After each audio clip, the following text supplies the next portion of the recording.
Good evening. The hour of 6 p.m. having arrived, I will call to order this regular meeting of the Planning, Licenses, and Development Committee. This meeting is being broadcast live on the City of Keene YouTube channel and channel 1302. The video is also streamed on the city's website and is posted on the website by the end of the next business day, barring any technical difficulties. Copies of the printed agenda are available in the wall pockets as you enter the meeting room.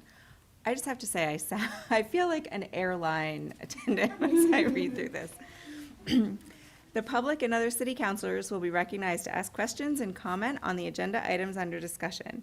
After being recognized, all the remarks are to be made through the chair. I will not recognize an individual a second time until everyone who wishes has had a chance to speak.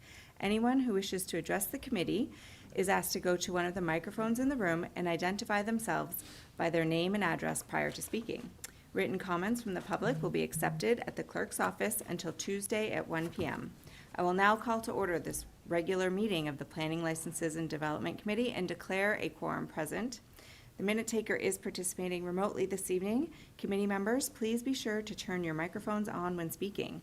If the minute taker is unable to hear, they will ask you to speak louder or turn your microphone on. So welcome, everyone. We do have quite a few things to get through on our agenda this evening. The first item, I believe we have a Zoom representative as well as staff presenting. This is the City of Keene's Housing Needs Assessment. Good evening, Mary Brenner, Senior Planner. So tonight we are joined virtually by Camoin Associates, the city's consultant for the Housing Needs Assessment Report. And before I hand over the mic, most of the presentation will be done by the consultant team. I just want to acknowledge really quickly that and thank the Invest NH Municipal Planning and Zoning Grant Program, which helped fund this study. In addition, I'd like to mention that this is the first step in a multi-phase grant that we received through that grant program.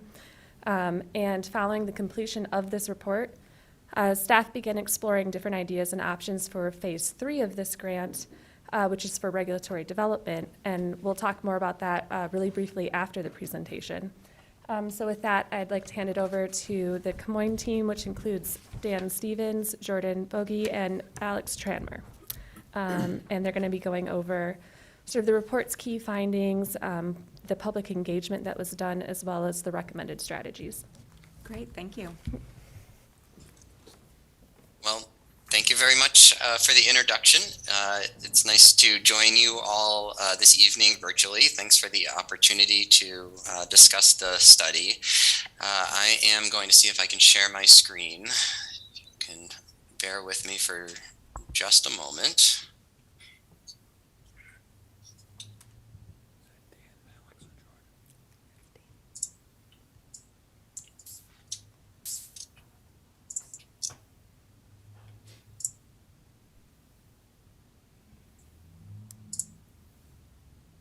All right, apologies for the delay. I think we should be all set. Somebody stop me if it's not up there.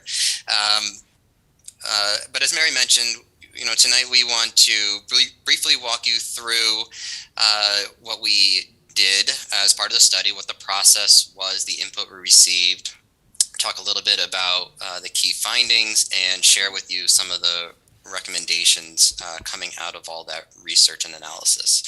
So I'll turn things over to my colleague Alex to talk a little bit about our process. Hey everyone, and nice to virtually be with you this evening. Some of these might look familiar because I know many of you have been involved in this process, but we did just want to lay out all of the work that has gone into the data analysis and the strategy development. This was really a multi-phase process, and all of that went into developing the strategies that I think are going to be really strong for the city moving forward. So just briefly, right, there's sort of two big paths that we went down here. Of course, the data analysis, the foundation, really understanding some of the characteristics of housing within the city, maybe confirming some of the perceptions, but really looking and using that data as the grounding for the current situation. We also used engagement throughout this process, which I'll touch on a little bit in the next slide. But I think one of the biggest takeaways of this process is quantifying the housing needs within the city. And I think that's going to be really valuable moving ahead. And then, of course, we've got all of this great data and sort of knowledge that we've built, but ultimately turning that into strategies in phase 3, really setting specific goals for the city and also the region, and thinking about how to address this really complex topic of housing into the future. So that's what we're going to talk a little bit about tonight, those specific strategies as we move into implementation. We did just want to highlight not just the data analysis, but also the engagement and outreach that was done throughout this process. We took a couple different forms, but anything from one-on-one interviews with some of the community leaders in this field in the city. We also did 2 on-the-ground meetings, which were quite successful. The most recent one was back in April when we did a community open house. We had over 40 attendees over the course of the afternoon and early evening. And I think it really got people just interacting and talking about the strategies and, with their neighbor about what's happening in the city. So that was really exciting to see.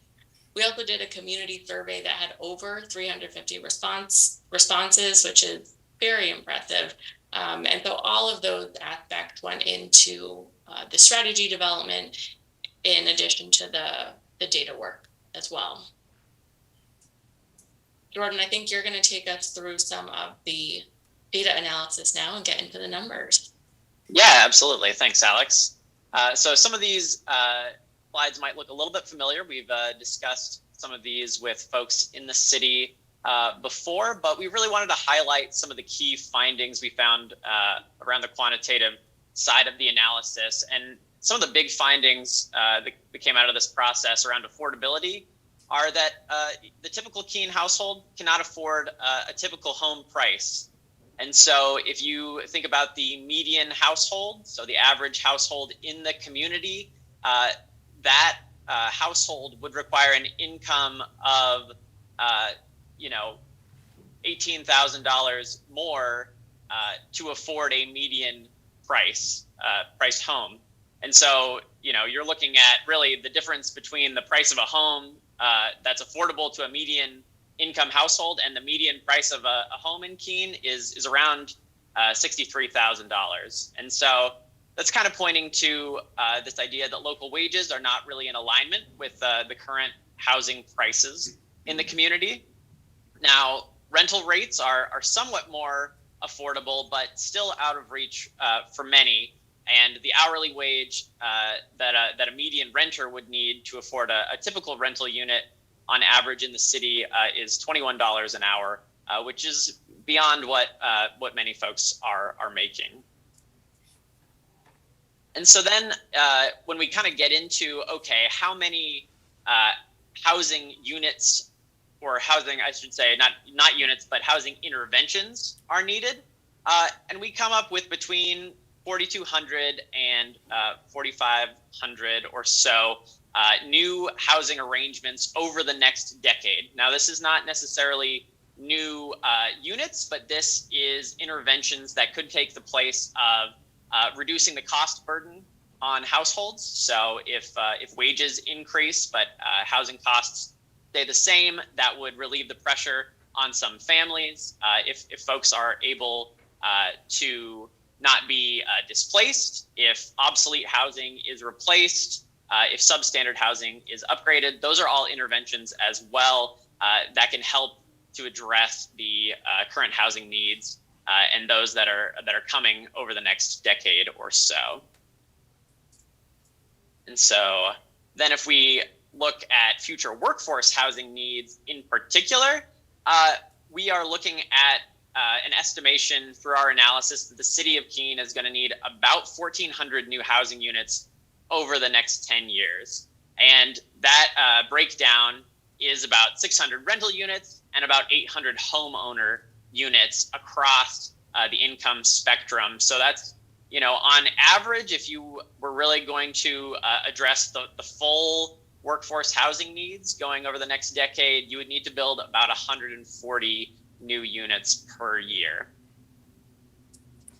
And Dan, if you want to go to the next slide here, well, you can kind of see what the needs are by income level. And so you'll see that, you know, the challenge is much more acute for folks making less. So if you look at, 30% or less of AMI, which is area median income. So those are folks making less than $28,000 a year. There is a great need for housing interventions for those folks. Although, in some good news, the proportion of cost-burdened renters and homeowners in Keene have seen declines. So there are actually fewer cost-burdened households in Keene now than there were a decade ago. And so future population growth is also part of this. And about 275 housing units will become obsolete potentially over the next decade. And so those will require replacement as well. And we actually did a little bit of mapping to look at the city overall and, the chances of both flooding, quality of housing, and different demographic groups that may be more susceptible, seniors, things like that, to sort of see where there are vulnerabilities in the community. And you can see this mapped out here, and it's spelled out a little further in the report, and we have a few different maps available, but you can see across the city there are pockets that are more vulnerable for a variety of reasons, whether it's age of housing, susceptibility to flooding, or other factors. So I'll turn it over here to Dan to talk a little bit about then where this data leads us in terms of goals and strategies and how to address this need. Great. Thank you, Jordan. So that is a very high-level overview of what was a very thorough research and analysis phase. So I encourage folks to take a look through the final report with a lot of great data and maps as well. I'm going to talk through some of the key strategy recommendations coming out of this. So in addition to the research analysis, there is a set of strategies and a plan component to this report. This is how it's organized in the report. We have overarching goals. You'll see there are 4 as kind of an organizational structure. Under each goal, there are a series of strategies, things that can be done to meet those goals. And then for each strategy, what are the specific actions needing to be done to implement that strategy? And these are the 4 goal areas that we developed in consultation and input from city staff and the public, but expand the city's capacity. So all of the programs, policies, initiatives that are contained here, how do we grow the capacity of the city and its partners to implement this plan? Goal 2 is really all about thinking about the existing housing stock. How do we better use the city's housing stock? How do we improve it, what we already have? And goal 3, what are the things that can be done to promote new development of the housing that's needed at the right price points?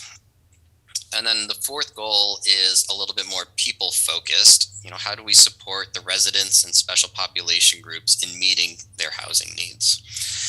So I'll talk through each of the goal areas and highlight a few strategies as we go along. So the first goal area related to expanding capacity. One of the big ideas here is the idea of establishing a housing trust fund. It might be a city fund, it could be a regional fund, but the important thing is, how do we develop and create a pot of funding that's dedicated for housing? With that set of funding, there's a lot of opportunities that are, available to the city to really impact some of those housing needs figures that Jordan walked through. And it's going to take financial resources. And, it's not necessarily that this is a fund that would have to be funded by the city. There are a lot of other funding opportunities and external funding sources available that can be implemented. And talk through that in just a moment a little bit more. But I did want to highlight another one here. The 1E on the bottom of this list, a community land trust. It's a nonprofit organization, and it serves a vital role that the city, is not usually well suited for the city in terms of acquiring property and holding property. And so it's a model that has been very effective in promoting affordable home ownership. And again, as a nonprofit, it's a way to help build capacity without putting, additional or all of the burden on the city. But let me talk a little bit more about this idea of a housing trust fund, which again doesn't have to be a city fund. There's pros and cons to doing it all kinds of ways, and it would have to be something to be explored. There have been many successful regional examples. So working with partners, countywide examples. But you see at the top here in those reddish pink boxes, some of the common funding sources for these types of housing funds. And once you have something like a housing fund and programs established under it, that's something that you can then easily take for grant funding, seed funding, state or even federal funding once you have this framework in place. But things like philanthropic donations, employer donations, in addition to state sources, there are other creative methods and funding sources out there as well. So, those can all be funneled into this type of housing trust fund. And you see two programs here that are, we are recommending be part of the housing trust fund. And again, this is something that the city is going to have to further explore with its partners. But on the left here, the first program would be a rehabilitation and resiliency program.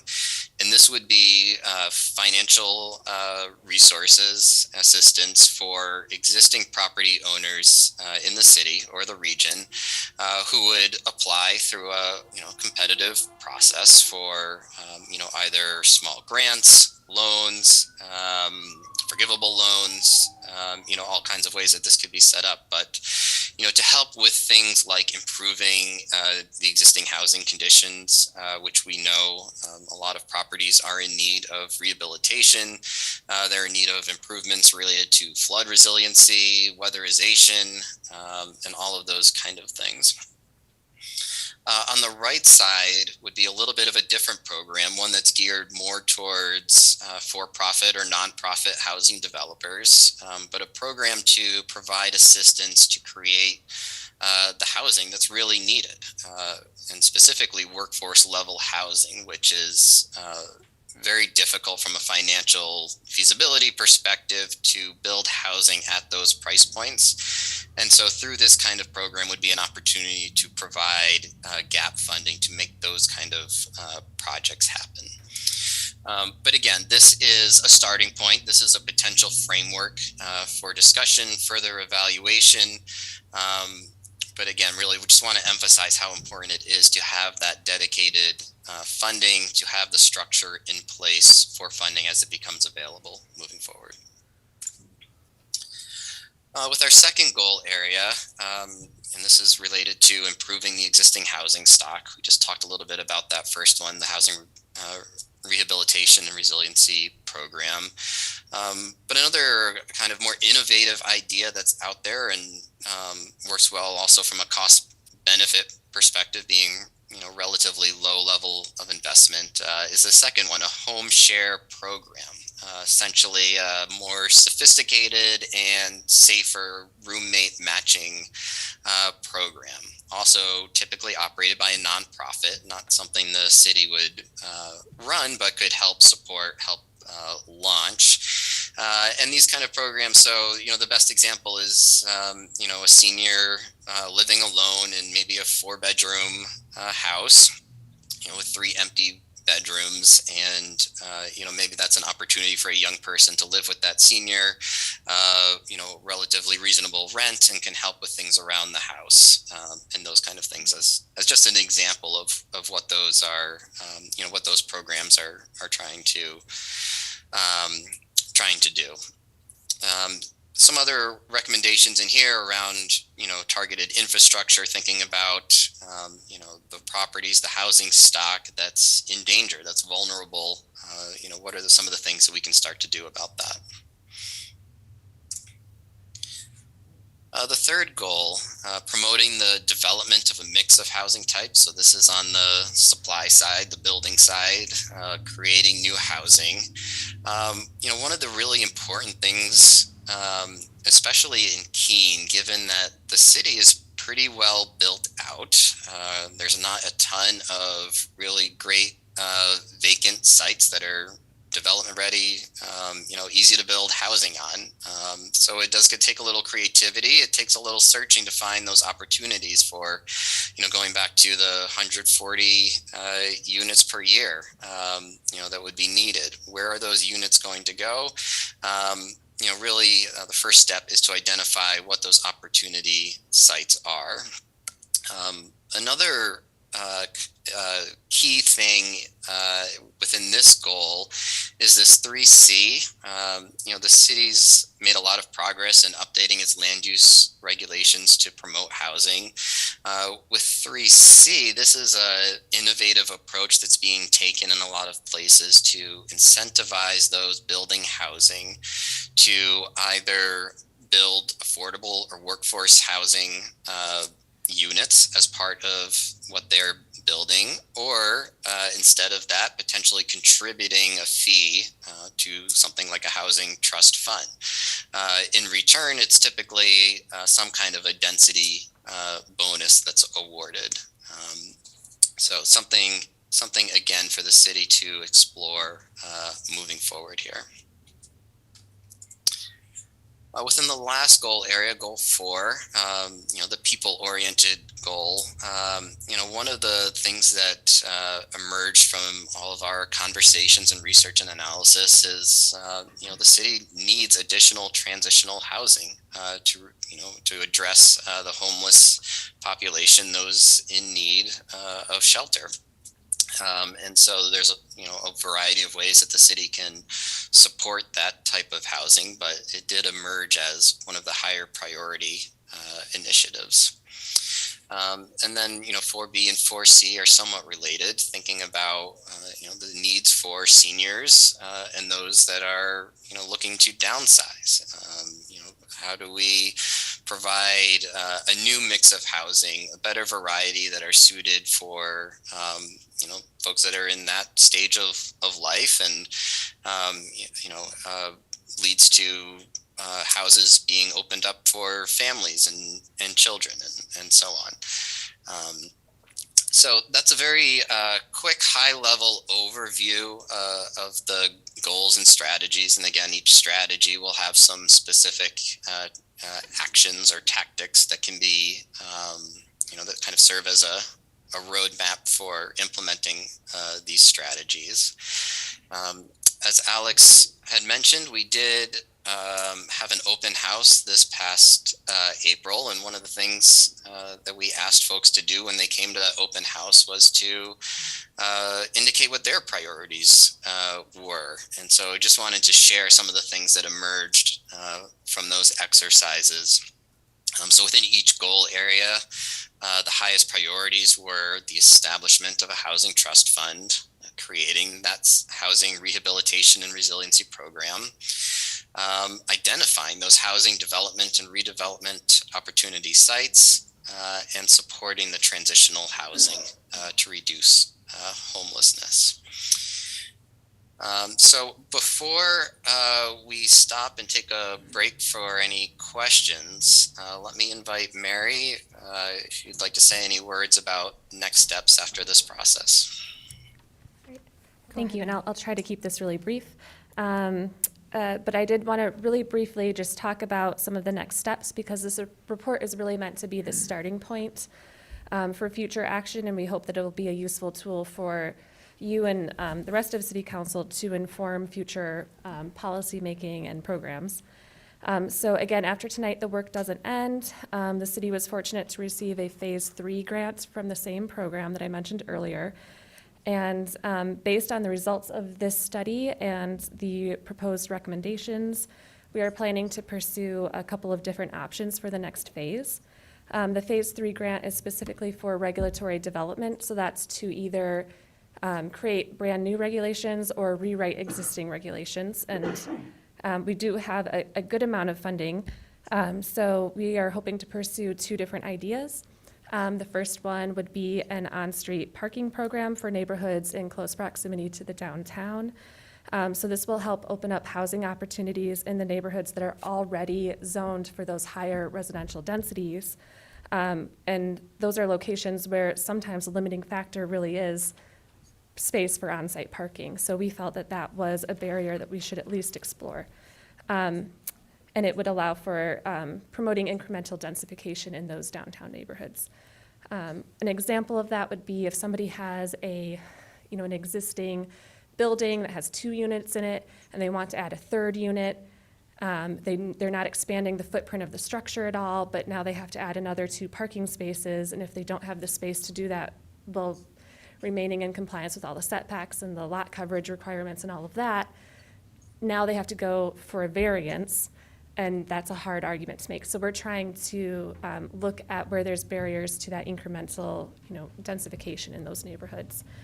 And then the second option that we're exploring right now is to work with a consultant to find a way to promote that smaller scale housing in cluster style developments. So if you've had a chance to read the report, which I hope you have, one of the findings from the report is that the average household size in Keene in 2021 was 2.2 people. It's very small. We also have a very high percentage of people living alone, 40%. The rest of the state, it's 27%, so that is significantly higher. And 60% of those people age 65 plus live alone. So there's definitely a need among empty nesters and seniors who are living alone to have smaller format housing types. And that's just in really high demand is what we found. So we would like to work with a consultant to find creative solutions to promote infill development that meets that demand for smaller and more affordable housing types. And the goal is to create a way for people who are living in those larger homes who maybe they don't want to go live in the senior housing facility. Like, not everybody wants to go live in that type of facility. They want to stay in their neighborhood. They still want the detached home, but they would be happy to downsize if they had somewhere to go to. And so that's the need that we're trying to address with that. So that's really all I wanted to say. Well, I think that that's really great information from staff as to what your strategies are moving forward. I know through my own research that a lot of those items we've already tackled, we've started working on. And I've spoken with the director of MEDC myself, and I know that they're working on the home share portion of the strategy without knowing that it was going to be presented to us. So a lot of these things, I think we do have community partners that are going to step up and help us reach a lot of these goals over the coming months. I'm sure you all know that I've talked about parking a dozen times, so I'm really excited to hear that that's on the short list, that's made the cut. And, and maybe one of our other agenda items tonight, the ADU overhaul will help as well, so it's great. Anyone else from the committee want to speak to this? Councilor Jones? Thank you. And thank you very much for the presentation. Mary, it seems like as I went through the slides, it seems like a lot of this, some we can do as a public body through zoning, like the density part and the ADU part and stuff we can do through zoning. But a lot of the other stuff is not in our control. It's got to be done by a nonprofit agency or a profit or something. How can we move that along? Yeah, so you're right. A lot of the strategies would rely on working with community partners and working more collaboratively. And I think there is a lot of interest in our region, and so hopefully we'll be doing more of that in the future. Can I add one more thing? Yeah, no, go ahead. And I was listening to an expert the other night on housing, and he was talking about shared housing. He said, if you don't know what that means, just watch The Golden Girls. Nah.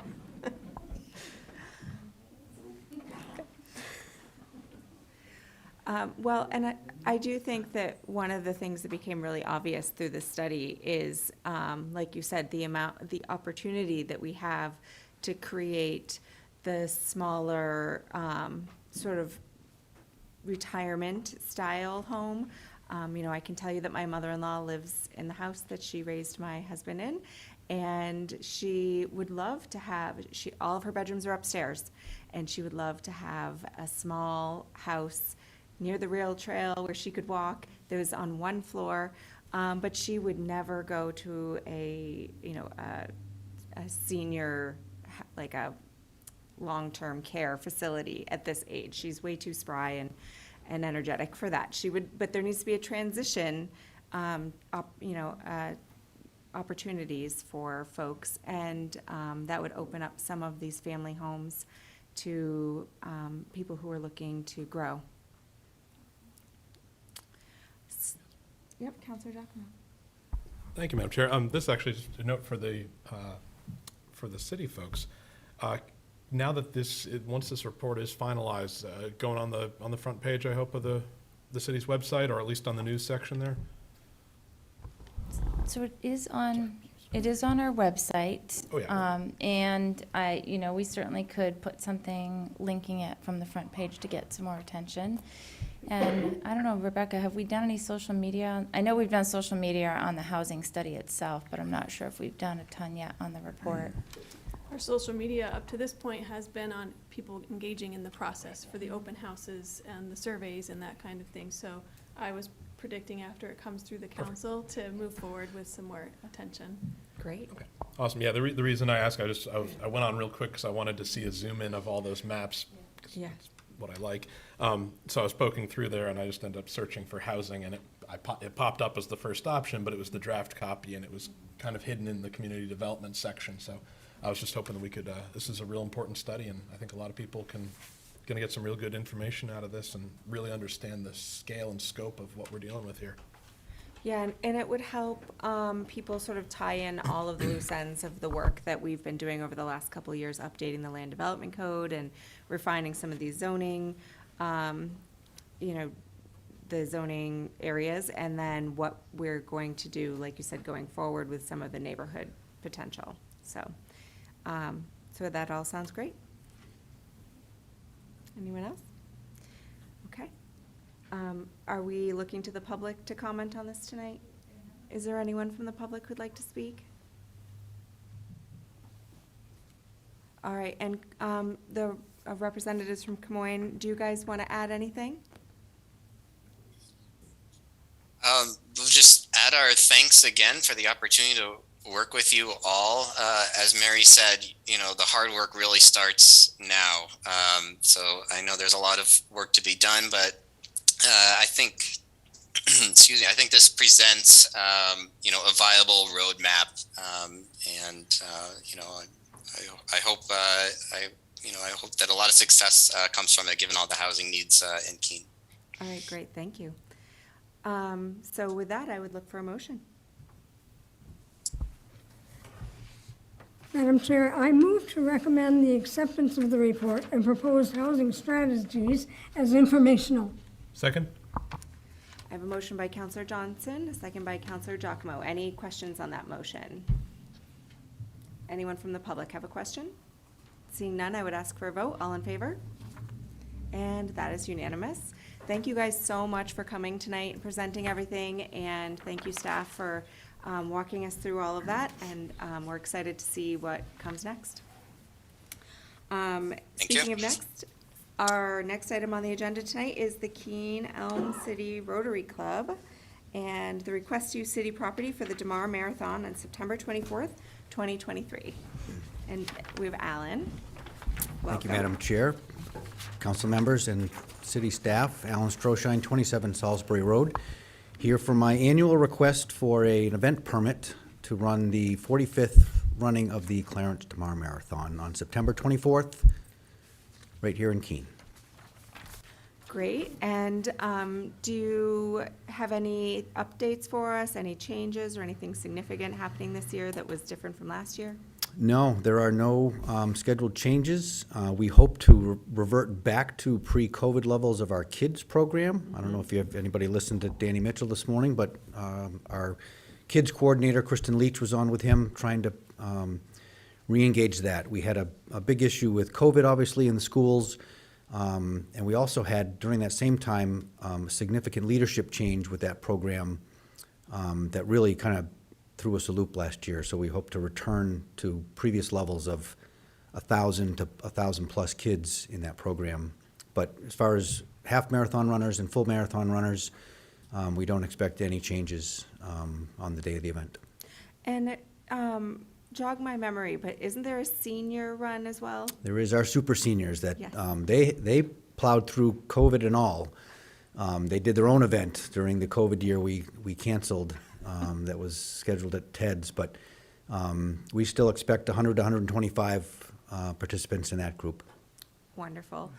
Well, I can say that, my kids participated as elementary schoolers, and it's where you start building a love for running and for racing and really enjoying, health as a sport. So I think it's great that you guys are considering including them and getting them back in the game. Thank you. Staff? Good evening, Madam Chair, committee members, Gord Blomquist, Assistant City Manager, Emergency Management Director. The protocol team has been meeting with the race team, Demarment race team. We are at a point where they were sufficient to move forward with those permissions that we need from City Council. Again, this has always been a wonderful event. Whereas, as Alan says, we're hoping to see the increase in the children this year. But just so you're aware, we will continue to have several meetings over the summer and then early fall, just to be touching base as we move towards it. And that is typical for an event of this size. So we are recommending you move forward with the motion you have in front of you. Great, wonderful, thank you. ma'am. Any questions from the committee? Counselor Jones? Thank you. Alan, you're not going to toot your own horn, so I'm going to do it for you. Congratulations on being recognized as one of the top marathons in the country. That's great for you, great accolades, and also for being recognized as one of the top fundraisers in the community. Yeah, thank you, Councilor. That's always great for all of us. It's great for the whole city. So thank you for all that goes into that. Yeah, it's a source of pride for us. Again, the best marathon in New Hampshire, community involvement is a big piece of that criteria. Again, a lot of the partners we have, to include the city, the hospital, the college, there's a very long list. It's not a isolated event in a vacuum, but it brings out the community, and we're very proud of that. And the fact that our own community have recognized that it's not just an endurance event, it's a fundraiser, and it supports a lot of good things in our community, which we're proud to undertake. Thank you. Great, thank you. Anyone else? All right. Anyone from the public wishing to comment on this tonight? Seeing none, I would ask for a motion. Move to recommend the Elm City Rotary Club be granted permission to sponsor the Clarence Tamar Marathon on September 24th, 2023, subject to the signing of a revocable license and indemnification agreement and the submittal of a certificate of liability insurance in the amount of $1 million, listing the City of Keene as an additional insured. This license is conditional upon the petitioner providing an adequate number of volunteer race marshals to ensure runner safety along the course, and is subject to any recommendations of city staff. The petitioner agrees to absorb the cost of any city services over and above any amount of city funding allocated in the fiscal year 24 community events budget.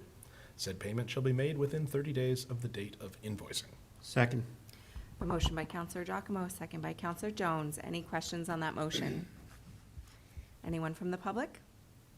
Seeing none, I would ask for a vote. All in favor? And that is unanimous. All right, we're excited. Thank you very much. See you on race day. The next item on our agenda this evening is Let It Shine's request to use city property for the 2023 Pumpkin Festival on October 21st, 2023. And for this item, for purposes of transparency, I will point out that Counselor Giacomo and myself are both board members. But because this is not a financial matter, barring any objection, I will allow both of us to vote this evening.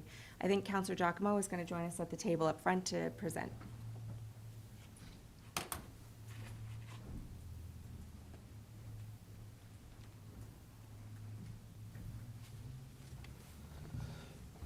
Thank you, Madam Chair. Just felt more right from this angle, although it is a lot more nerve-wracking than sitting up top there. It's very different. Mike Giacomo, 615 Hurricane Road, City Councilor. I am here also today as the chairman of the board for Let It Shine, the nonprofit that since 2011 had been hosting the Keene Pumpkin Festival after the closure of that festival after 2014.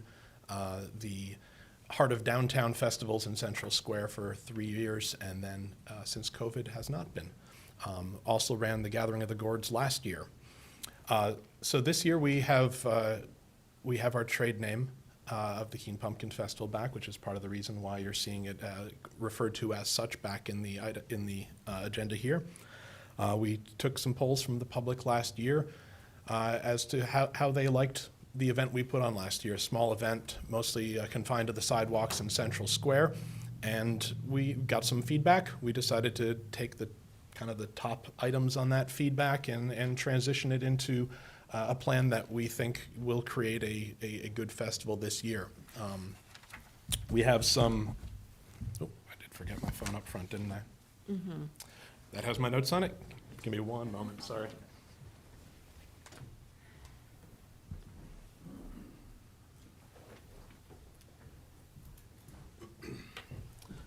Downside of living in a digital world. So a couple quick items for your sake for this year's festival. First off, it is we've eliminated, as compared to past festivals, absolutely no counting of pumpkins, no Guinness records, nothing of that sort. We're really focusing on trying to bring this to its community roots again. We feel like that's what last year accomplished, and we'd like to do the same. Differences from past year, we are looking for street closures, which you'll see in the letter. The street closures will closely resemble that of the Taste of Keene Food Festival the first year, which will be essentially Central Square down to Railroad Street and Gilboa. Railroad and Gilboa. Railroad, we're still in talks with protocol whether or not Railroad will be closed. Gilboa will remain open. The other differences, again, other than the no records, no pumpkins, is again the smaller footprint of that. Gilboa Street will remain open, whereas even last year, Gathering of the Gourds, Gilboa lot was closed off. So that will be another change. Things that will be returning this year, the tower, we'll be bringing back a smaller version of that. It was kind of the trademark of the event, and we feel like bringing it back in a smaller context would be able to bring back some of the joy in the community that they had looking at that. It really was kind of the focal point of the festival, we feel, and it was one of the top items that the public said that if we're going to bring back anything, that would be one of the few things that they really would like to see. Also on that list was the nonprofits, which we, in order to make this truly an event that benefits the community, we want nonprofits to benefit from it, so we'll be inviting back, it'll be a limited number of nonprofits to do food vending. And then also bring back the schools, of course. Schools carving pumpkins, those will be lined up downtown, organized by school, and we'll be providing pumpkins to the schools, and they'll be bringing them down here and putting them on display so the kids can come down and take a look. We're also planning on doing some community carving in Central Square, similar to that was a new thing that we brought in last year. So Central Square will kind of be picnic style carving in the square, sit down with your family in the common and carve and put it on display out there. So those are the events. Those are kind of some of the differences and some of the similarities to what we did last year, as well as some of the things to the old festivals. It is also coordinating with Keene State Parents Weekend, because obviously there are some specters in the room that we have to pay attention to with regards to the past festivals, and so we have coordinated it to align with Parents' Weekend on October 21st. Yeah, and so that's kind of the high level things that we're focusing on this year. Again, the biggest thing is we are really want it to get kind of the vibe that we had last year, where it is cozy community, kids. That's what we're really looking for here, and getting away from competition. Wonderful. Do we have a report from staff as well? Good evening, again, Court Blomquist, Assistant City Manager, Emergency Management Director. The protocol team has been meeting with the Let It Shine team. As Councilor Giacomo mentioned, there's a number of issues. One of them is the bringing back of the tower. So there's going to be some changes. They'll be doing that just to let the committee and the council know. You'll be seeing activity starting on Central Square actually on Thursday of that weekend as they start doing setup. So it will be exciting. There'll be some disruptions, but that will start the building to Saturday's events. We have reached a point where we can provide recommendation to you for those permissions that are required from City Council. As Let It Shine indicated, we are asking for a number of additional street closures. That way, if we do end up needing them, we do not have to come back to you. If we end up not needing them, again, we don't need to come back to you if we don't use them. As I mentioned earlier, we are going to be continuing to meet with Let It Shine over the next several months as their plans come together, as staff works with them on things like security, food services, things like that. So we're looking for, again, another successful year. And the protocols team is recommending the motion in front of you. Great, thank you so Thank you. much. Any questions from the committee? Counselor Jones? Thank you, Counselor, and I'm so glad to see this coming back, and I'm very happy to see you're getting the nonprofits involved again. This was a big thing for a lot of the nonprofits. But I have a question, and I don't know if it's for you or for staff, but can we limit the nonprofits? It can't just be, oh, I'm raising money for such and such a group. It's got to be, can we require that it be a 501c3? Can we require it that it be on the Attorney General's list of charitable organizations? Yeah, it's an excellent question. And actually, there's a couple of different parts to that. First off, because we're not bringing in 50,000, 80,000 people, in the past, there were 30, 40, 50 nonprofits out there, all having booths and all making $10,000, $20,000 in a day. We have to temper expectations, of course, because we're not going to have that population. And so as a result of that, what we're trying to do is also reduce the number of nonprofits. So I think we're looking at between 10 and 15 total booths we're looking to have, because we want to make sure that no one puts all this work in and then gets disappointed. So the number is going to be few, which means the selection criteria, we're going to be focusing predominantly first on the organizations that were kind of some of the originals way back in the day, some of the ones that were the first supporters of this festival. If they're still around, we'd love to have them and reach out to them, and we think it kind of goes hand in hand with the focus that we have on kind of bringing this back to its roots. So that will be the primary. We are requiring they do have 501c3 numbers, though. This is not someone that just says, hey, I'm raising money for XYZ on a whim.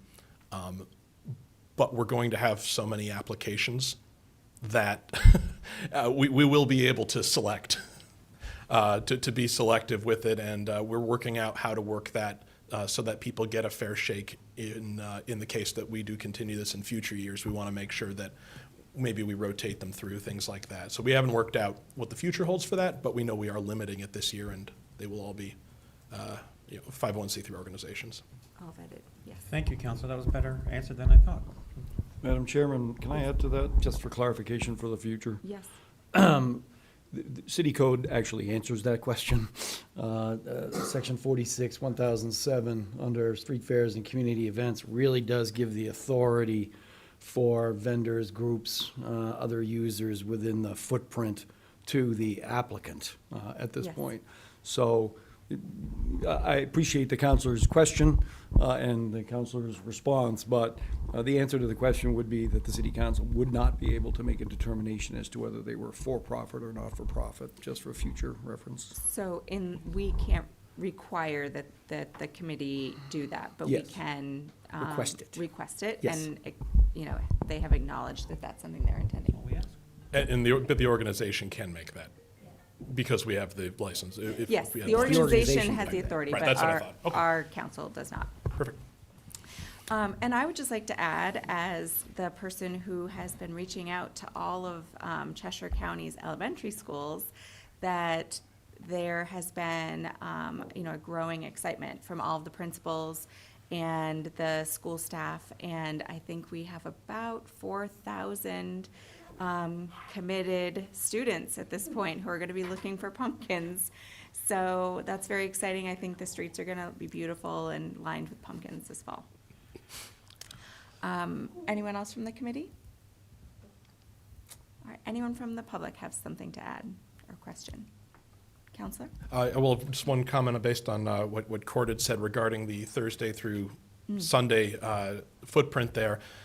We have a professional scaffolding team that's coming in to do this, to build this brand-new tower design that we have out there. And as a result, it's about 8 hours or so just to put this thing up. Not that it's huge, but it's complex and it's rugged. So that's the reason why there's such a long period of time there when the slip lane and potentially some of the inside lanes there will be obstructed. Okay. Any questions on that? All right. Seeing none, I would ask for a motion. And Counselor, you can join us back at the table. Thank you, Madam Chair.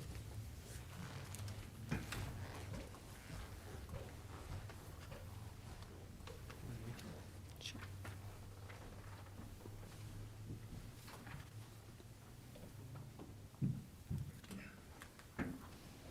Thank you, Madam Chair. Microphone. Thanks. I would move that the Planning License and Development Committee recommend to the full City Council a license be granted to Let It Shine, Inc. to use downtown city rights-of-way on Saturday, October 21, 2023, to hold the Pumpkin Festival subject to the following provisions. The license is granted upon the event scope presented to the city staff during the protocol meetings held to date. Changes or additions to the license may require that an amended license be issued by the City Council, and no changes to this license or the associated protocol documents will be accepted after September 1, 2023.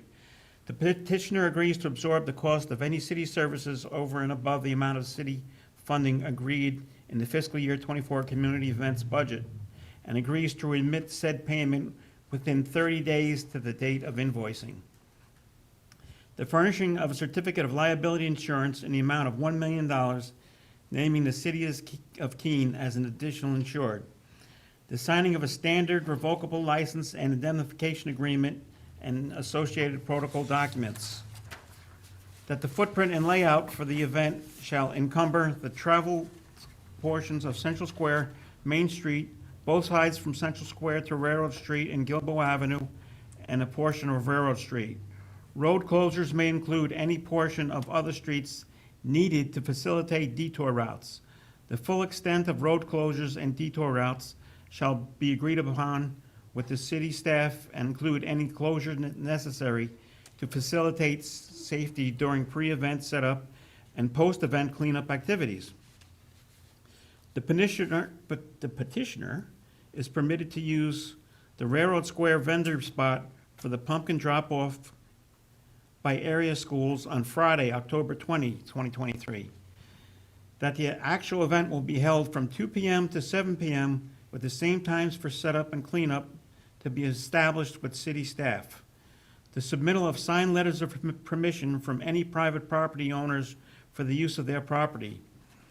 The free parking be granted under the provision of the free parking policy for city parking spaces needed for logistical purposes beginning Thursday, October 19, 2023, and extending through Monday, October 23, 2023, and spaces within the event footprint on the day of the event, and Said permission is granted and subject to obtainment of any necessary license or permits and compliance with all laws and compliance with any recommendation of city staff. Second. Motion by Counselor Jones, second by Counselor Ormerod. So I know that was a lot to digest. Do we have any questions on that motion? Anyone from the public have any questions? Seeing none, I would ask for a vote. All in favor? And that is unanimous. Item number 4, Jim Hennessy's request to use city property adjacent to Railroad Square for outdoor dining. And do we have Jim here with us this evening? All right, join us up at the table. I'm coming too. Okay, and what's your name? I'm Mary O'Neill. Mary O'Neill? I'm the manager. Okay, great. Yeah. I'm Jim Hennessy, 51 Butternut Lane, I think. So we'd like to obviously have a patio outside of the new restaurant. I know the place has a bad reputation from the past, so we're hoping you guys will give us a chance to change that. So we'd like to encapsulate that grass area sort of 1 foot in from the edge, across the back exit walkway, and then coming back to the building. So access to the patio would be from the back door in the building, which would satisfy the Liquor Commission and make it a lot simpler. I'm sure you have, do you have our We did see a drawing? preliminary sketch. Yep, it's just a Yes. simple sketch, so we're gonna put I'm up not a white picket, essentially, tables and chairs out there, and pretty simple setup. Andy gave us a list of criteria that he does not want us to exceed, and we're okay with all of it. The one thing I really would like to do, the area there is kind of a mess currently, the drainage is awful. I'd like permission to fix that at my own expense. I'm a mechanical contractor, and we could fix it very easily. And also, the grass there doesn't survive. I mean, it hasn't had a patio in, I don't know, a couple, 3 years, I don't know how long it's been. And it's still just a mud bowl there. So I thought it'd be really nice if we hired a company to put turf down in that area, which would sort of solve the mud pit and make it much more usable. So if we fix the drainage coming off of the pavers, which is a hazard anyway in the winter, we took the space over in the winter. And essentially, the drainage structure for that area is in the grass, and the grass has built up with material over the years, and it ponds on the pavers there. So right in front of the front door of that, it has a 3-inch pond that freezes. It's on city property, and it's a massive liability for the city. And let's be honest, we would get tied into that somehow too, I'm sure. So I'd like to fix that drainage, so that's not a problem. And it would also solve a lot of the mud bowl sort of issue in that grass area. So it'd be pretty simple. I'm sure Public Works would have to approve something, but it would be really simple to put in a trench drain and drain it into the structure, which is about 15 feet away. And then I'd like to turf it. But the reality is the rest of his, requirements, I'm okay with. Okay, great. Well, I have heard about the restaurant and that it's coming along and that you've put a lot of investment into it. Could you tell us a little bit about what your plan is for the space? So it's going to be like an upgraded bar and grill, not your typical downtown bar in Keene. It should be, the idea is it should be a nicer place, sort of the after-work crowd, maybe a little bit upper scale spot. So the menu should be, we're not trying to be Grenada, but somewhere in between there. It should be a comfortable place. We sort of divided the front and the back a little more than it was before. So we're gonna have like a music venue in the back. We're gonna have, what's the dancing? Oh, like a lot of events. We want to do a lot of events. We want to have live music. We want to have DJ nights. We want to have like date nights. We really want to cater to all of the Keene community and not just the college community. We want to be contributing members to the community rather than a problematic area in the city, as we understand is what we're up against. So we have a lot of ideas for reaching all the different audiences. So part of having the outdoor patio like actually puts us like physically out there in the community for everyone to see, and we hope we have families coming in there, you know, during the times that we're open for dinner, because we want to have serve dinner from like 3 to 9, and from 9 to 1 we're intending to be open till kind of have more of the younger crowd and have more of the activities going on in the back half of the bar. But we really want to have a lot of like trivia nights and Taco Tuesday and just like fun events like that for families, and like date nights for people over 50, and like public servant nights, and just have a lot of different things that cater to a larger audience than what that place is used to. We're having a heavy focus on safety too. We really want to make sure it's a well-run business and it's a very safe place to go. We understand we're up against that as well, so we have a lot of strategies in place for making sure we're combating that too.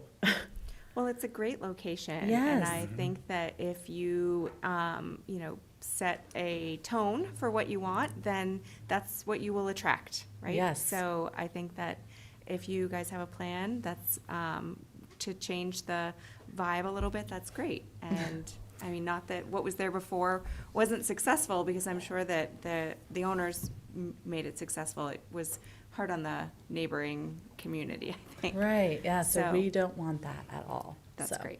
Yeah. So the one other thing I wanted to note is on the previous owner's permit, he was limited to 8:30 PM, but we'll be serving dinner till 9, and if we're seating people at 8:30, 8:45 on the patio, how come, you know, it literally limits our use to more like 7:30. So we'd like it if we could stay open till at least 10:30 or 11 PM on the patio, you know, with the understanding that we'll keep it under control, you know. But 8:30, I know that there's a neighborhood complaint there. I'm hoping we can at least get an extension, and then with good behavior, perhaps next year, a further extension. Well, I guess I would like to start from, you know, by hearing from city staff and seeing where they're at with the meetings that they've had with you, and then we can start to discuss all those things. Sure.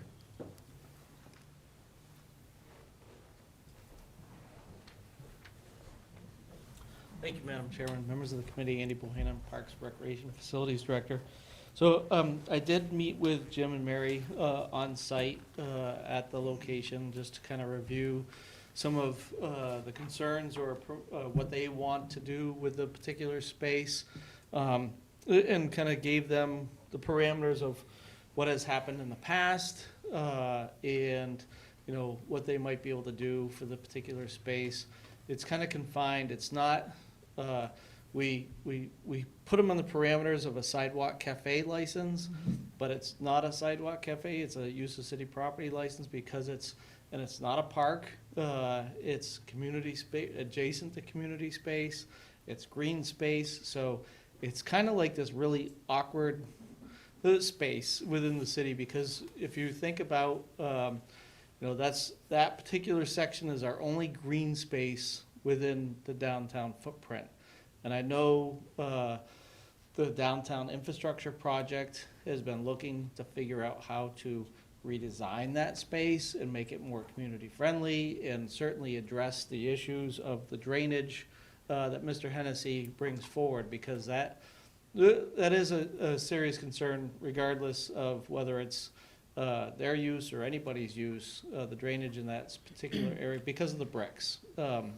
And it was all meant to flow, because in the building, when it was originally designed, was not having commercial property or commercial activity on the outside. That was more of a rear entrance, maybe employee, maybe delivery, but you can go all the way back to Quality Shop, and that space was not designed for that. It didn't start being utilized until Bannigan's Bike Shop came forward and started lining their bikes up in that area, and then it became a bar and bar restaurant, and that's when the activity started to be used for the purpose that's outlined here for you tonight. So it's kind of like this just weird space.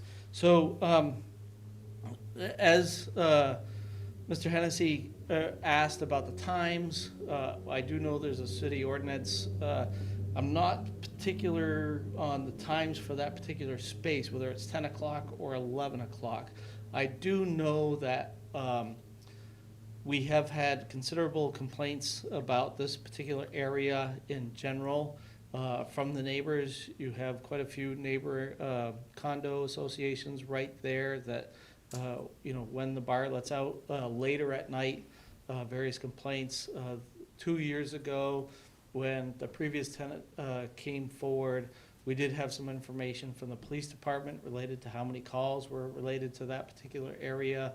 I think from my understanding, Mr. Hennessy is looking to, target a different demographic to his establishment.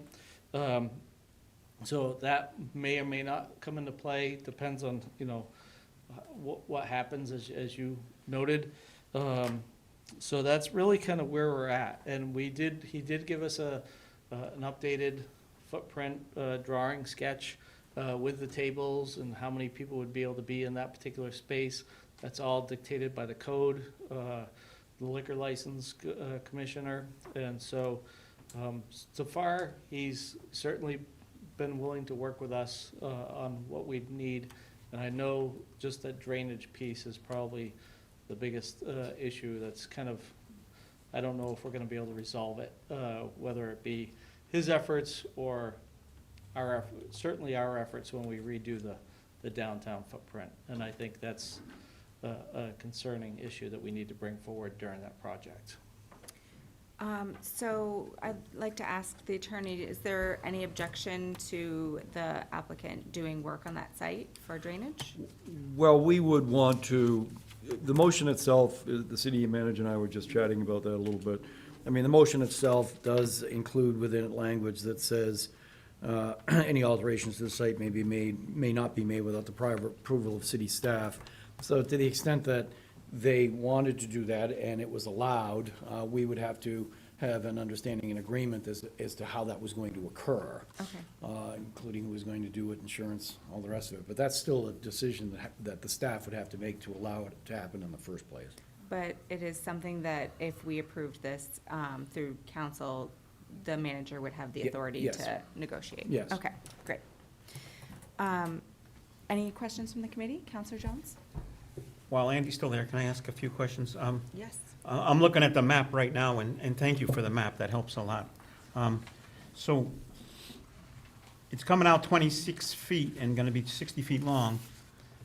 And is that picketed fence is gonna be, that's gonna be that whole perimeter? So, It won't be 60. it actually won't be 60, Counselor. It will, that was the original version, so you Okay, I'm see looking at the wrong map. the expressway, the express walk, or the rear Egress. entrance. It will go to that edge. Oh, okay. Sorry, we didn't have time to go remeasure the difference between that area, so. It'll be probably more in the neighborhood of somewhere around 40 feet. Yes. Okay. Okay. Well, even with that, that leads up to my question is, that's for the time period, it's gonna be permanently fenced for their usage period. Now, does that interfere with things such as 4 and the 4th road race or Earth Day and things like that, that use that area So for exhibiting?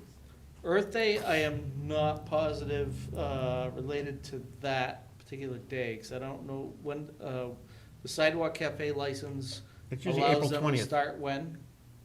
May. Isn't it May? Well, it's usually No, March, I'm asking the question, April 1st. when is to- the first date they're allowed to open in the spring?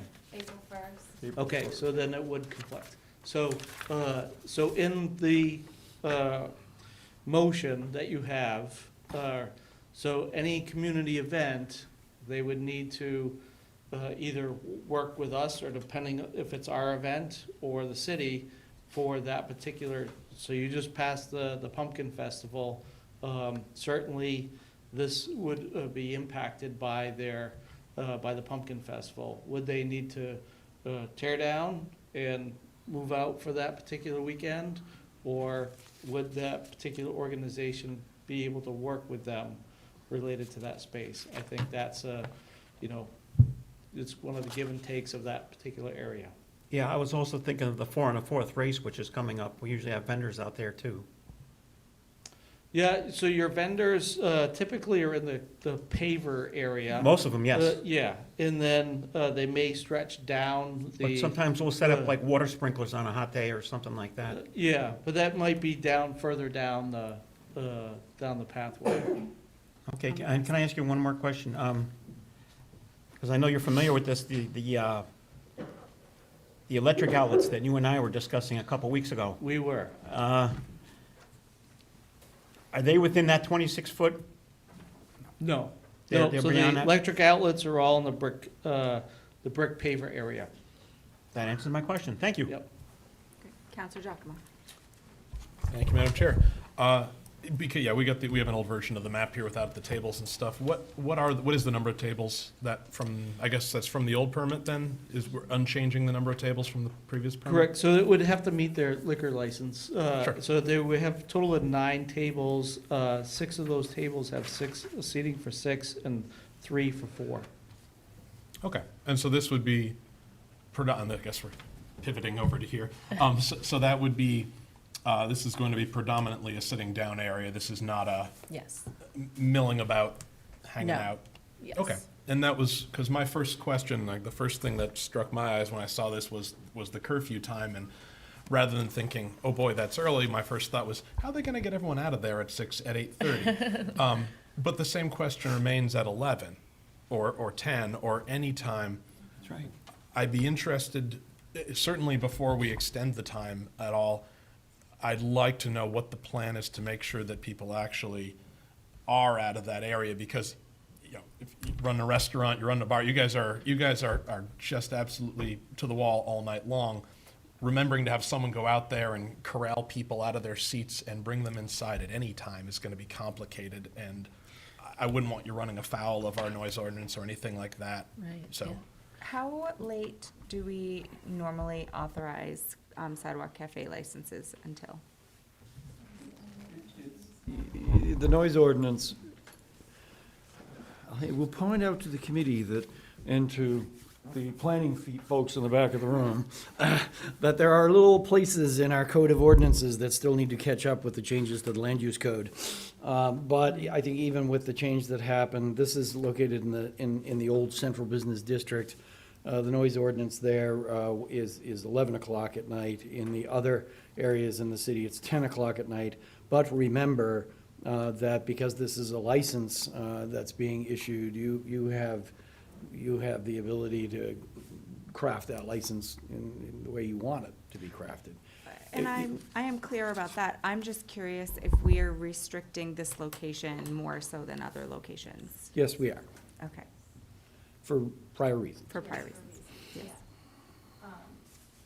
And if I could just add, the location has been restricted in terms of times because of impacts to the neighborhood. We have had residents in the back, in the area there, call and complain about activities in this space. And so for a number of years, they've had a much earlier time. And while this sounds like a much better plan to address some of those noise concerns, we don't have any history yet. Right. And one of the concerns that I have is the neighbors knowing that the time might be changing. Because last time someone came in for a license for this space, we heard a very similar, wasn't going to be a sit-down space, but we heard a very similar proposal about changing the nature of the restaurant and bar. And we ended up still with a lot of issues. And at that time, the neighbors were very interested in knowing whether or not that time would be changed. So I would just say that if, in fact, the council were considering changing the time, that be made clear, especially to some of the neighbors that have called in the past. Mm-hmm. And may I offer a suggestion? Mm-hmm. Potentially a period of time under the current regulations for the space with the earlier time frame, with the ability to come back and extend that after we've had some experience with the new business and the new use of the space. So this is different than our sidewalk cafe licenses, which can be handled administratively after the first year. So would this be a license that's going to come back before us again every year?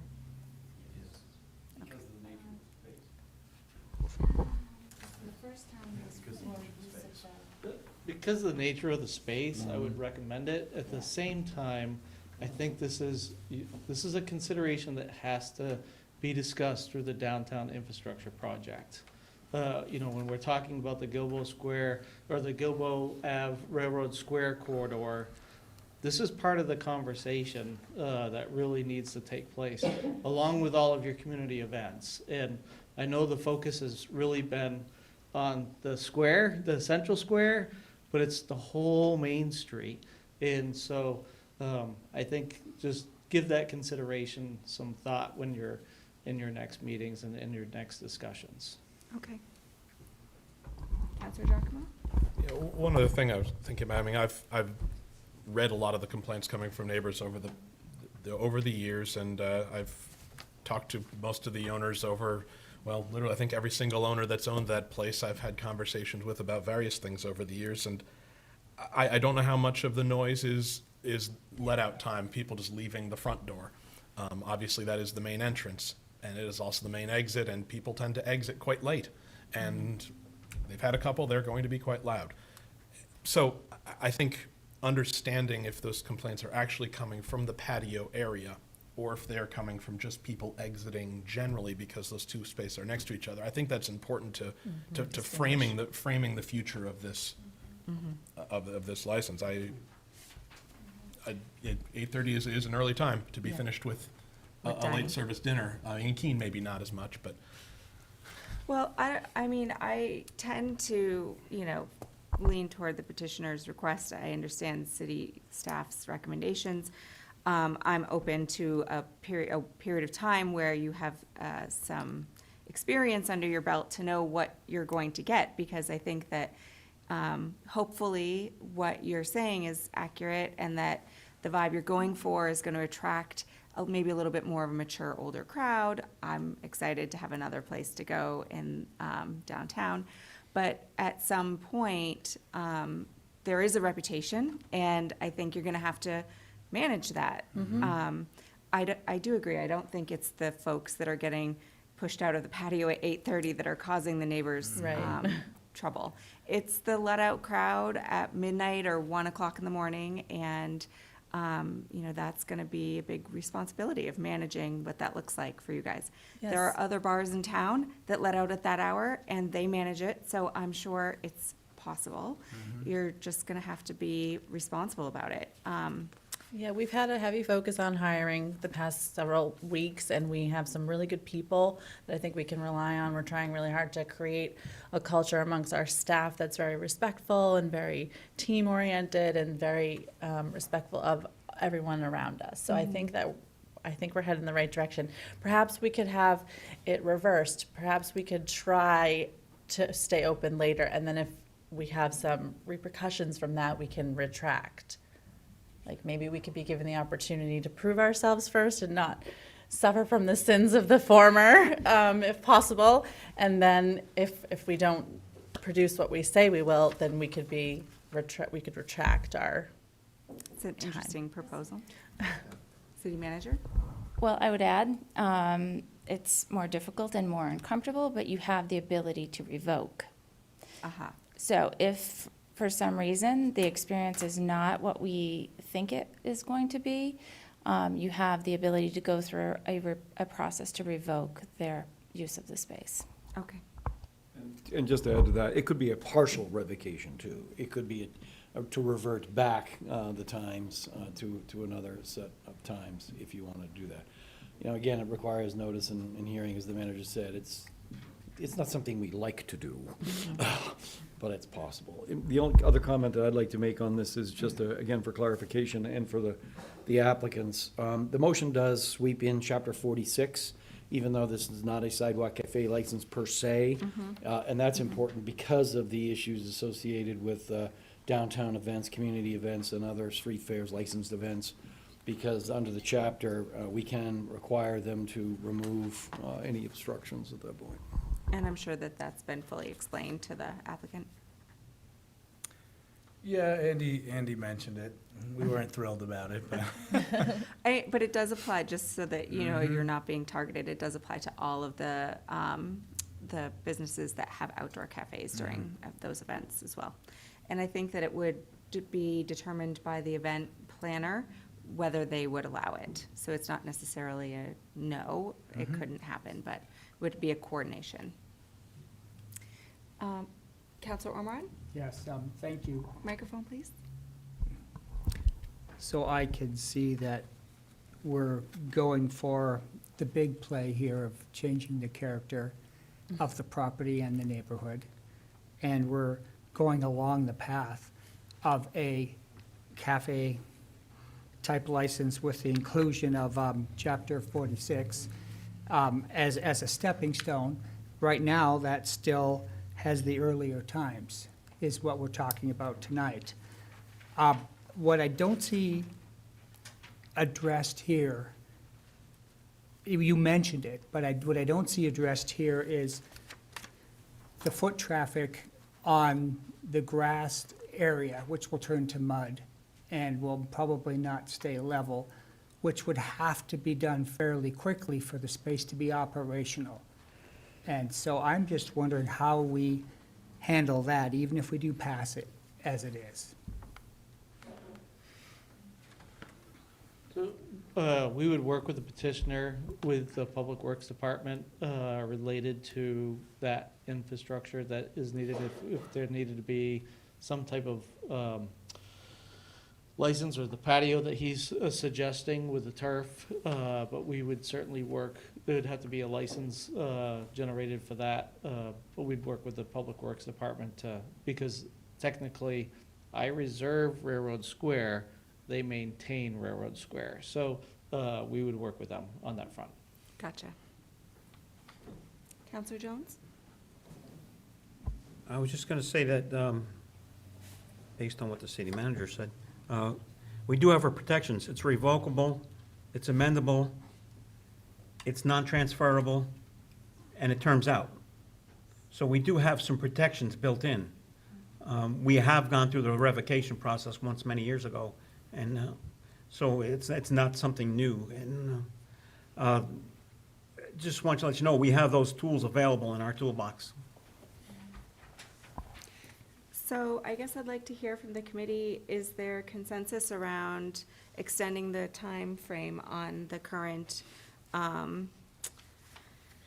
motion to allow for patio seating later than 8:30? There were different days, right? We haven't come up with a motion, full motion yet. Counselor Giacomo? Yeah, I mean, I think I'd be, as this is the first application forward, I would not support getting too aggressive. I'd be okay with either 9 or 9:30. I wouldn't go any later than that, though. Also seeing what time seating generally happens at Keene first. I made a joke about it, but it's, you know, people don't start dinner. It's not like New York City where people are going out to get dinner at 11. I feel like there'll be some people out that late, but I don't know. I don't see it being a huge crowd at that time. I would support either 9 or maybe as late as 9:30 if the committee were behind it, but I would not go any later than that as the first application. If there's no issues, then maybe we can look at it again, but, yeah, That's a start. Counselor Ormerod? I'm not there yet. I'm not there yet on adjusting the times, because I think we have so many other issues that need to be worked out with the viability of the space. So I would prefer to see the drainage and some of the others, how portable the fence is, to make sure that those things are done first. Well, Counselor, I do believe that city staff, as part of the motion, would have final say of all of those things. So without those things being addressed, they would not be allowed to move forward. Just to give you a little bit of assurance. Counselor Jones? I think I agree with Counselor Giacomo, giving some consideration and meeting them halfway is a good start. And so I think I would agree with that, and as we said, this is amendable. Yes. And I tend to agree. I think that once it gets dark, people aren't going to be lingering out there anymore. food service is gonna be done, and that's kind of when you're gonna start to get into trouble. So, I would say between 9 and 9:30 would be reasonable. Counselor Johnson? Yes. Well, I'm kind of thinking, when I came to this city, my husband and I used to go out and eat a lot, and there were some lovely places, and I miss some of those places. And I could see us being at 10 o'clock, at least, because there are a few of us that do like to do things later in the evening. It's kind of a romantic time, and so I would add that. Well, I've learned something new about you. Yeah, well, yes, hey, we were really rocking when we came. We loved this area. I don't have my partner anymore because he left us, he passed. But I just appreciate your ambition and that you're willing to walk in here and offer this to the city, because we need more places like what you're offering. So that's where I'm at. I'd Well, say 10 thank you. o'clock. We appreciate that a lot. Thank you. All right, any more comments from the committee? Anyone from the public wishing to speak about this tonight? All right, Counselor Ormart, are you comfortable making the motion? Or do you? I believe we need to amend. Do we have to vote on the amended time? Nope, If we you just do it here? just have to read it in. All right, to make it easy, I'm just going to change the 8 to a 9, Okay, for 9:30, if that's, that's fair. if you guys are amenable to that.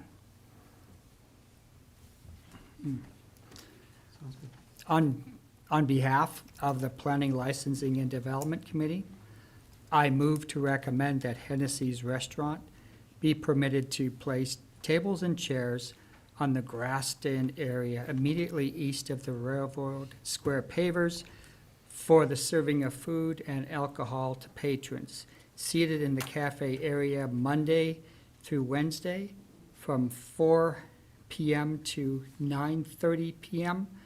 and Thursday through Sunday, noon to 9:30 p.m. This license is also subject to the following conditions: subject to the customary licensing requirements of the City Council, compliance with the requirements of Chapter 46 of the City Code of Ordinances, compliance with the City of Keene Sidewalk Cafe guidelines issued by staff, that the area encumbered shall not extend beyond the easterlymost entrance to the building, that a buffer of at least 1 foot be maintained from the edge of the multi-use trail pavement to the fence enclosure structure, that the tables and chairs be removed when Railroad Square is utilized by any community event licensed by the City of Keene or any event scheduled through the Parks and Recreation Department, that no materials, gravels, or any other alterations on the site may be obtained without prior approval from the staff,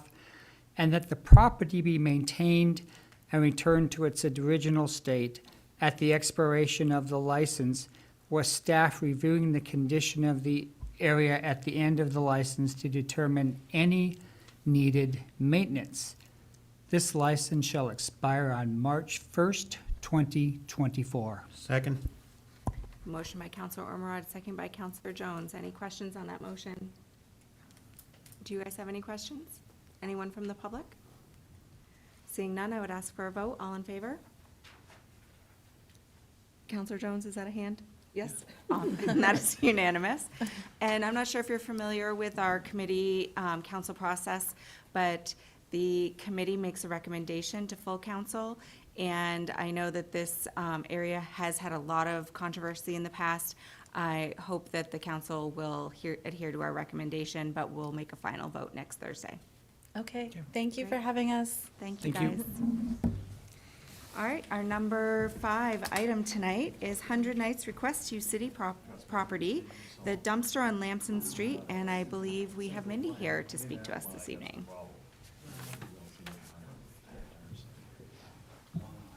Hello. Hi. Mindy Combier, Executive Director of 100 Nights. I live at 447 Park Avenue in Keene. I didn't expect to be here tonight. I had no idea that the dumpster was an issue until our landlord sent me a copy of a letter that she received. So we transferred the dumpster into the 100 Nights name for billing purposes on May 1st from the landlord's name because we wanted a bigger dumpster emptied more often because we're in the process of trying to move to our new building. After that happened, she sent me a copy of the letter that she received from Mr. Blomquist saying that she needed to do something in January, and I had no idea. So I'm just here to respectfully ask permission to keep our dumpster until we are actually moved out of that building. And I don't have a date. Okay. I wish I had a You took date. the words out of my mouth. I did hear that there was some progress, though. We got the certificate of occupancy, well, I got word of it yesterday. It may have been issued the day before, so that's good news. We are, as an update, currently awaiting a $250,000 last money in appropriation from Senator Shaheen through HUD. I didn't know how slowly HUD moved until now, but it's like painful. They have a little tagline at the end of their emails that says, "We have 45 days to respond to your emails or calls." And it's like, oh my God. So we're waiting for that pot of money to actually be able to, if we don't have a signed grant agreement for that money, we cannot purchase the furniture and the rest of the equipment to move in. The staff and I basically decided today that we were going to try to move in regardless of having the furniture. We're gonna move as many bunk beds at a time as we can, and we will exist with card tables for desks if we need to in the meantime. The problem is, of course, that, and I'm way transgressing here off the subject, but I had scheduled my vacation for June 20th to the beginning of July because I had thought we would be in the building already for a month. And now I'm leaving and my staff does not know if they want to move into the building without me. I suppose that's a good thing. But I'm hoping that by the middle of July, we will be out of that space, and at the end of July at the very latest. So I'm requesting permission to have the dumpster there until then. Okay. So you think by August 1st, you would feel safe that you'll be? And if it ended up being later than that, well, I would be very upset, but I would certainly notify somebody ahead of time to come back or whatever I need to do. Okay, great. Do we have staff? Good The person evening who once wrote the letter. again. Now I'm going to wear my hat as Assistant City Manager, Public Works Director. As you can imagine, there's the rest of the story. This goes back to 2013 through 2015.